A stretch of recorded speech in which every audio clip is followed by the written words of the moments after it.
Well, tonight the investigation continues into the cause of the fire that destroyed a church in Carroll County. The Clearfield Bible Church has been around for decades in Westminster. Dennis Valera on your corner there. He had a chance to speak to the church's pastor and a neighbor all about the impact this church has had.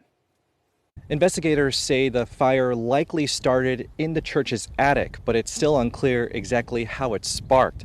Talking with the pastor, he says it doesn't matter that this church is no longer here. The community it built still is. Piles of bricks, burnt wooden frames. What's left of Clearfield Bible Church has Pastor Ray Newman in pain, but the church leader of 15 years says his faith is keeping him together.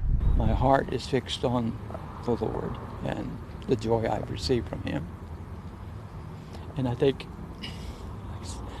I speak for every one of the members of this church. The state fire marshal's office says reports of the fire came in around 3 p.m. Thursday. Around 75 firefighters from the area and Pennsylvania responded to put the blaze out in 2 hours, but not before the damage was done. Extremely sad because, it's been around for a very long time. Cecilia Gallagher has lived by the church for more than 16 years. She says it's been a staple, a landmark, and a rite of passage for several of her neighbors.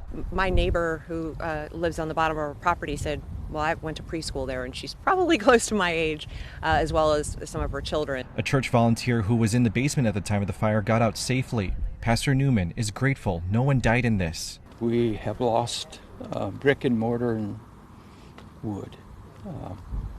We have not lost Clearfield Bible Church. It still exists. And his church will live on, just a little differently for the time being. Our motto is following Jesus, loving one another, reaching the world. And that's what we're going to continue doing. Pastor Newman says they will be having a Sunday service here at the church's pavilion at 10:40 in the morning. Everyone is welcome to come. Reporting on your corner in Westminster, I'm Dennis Valera for WJZ.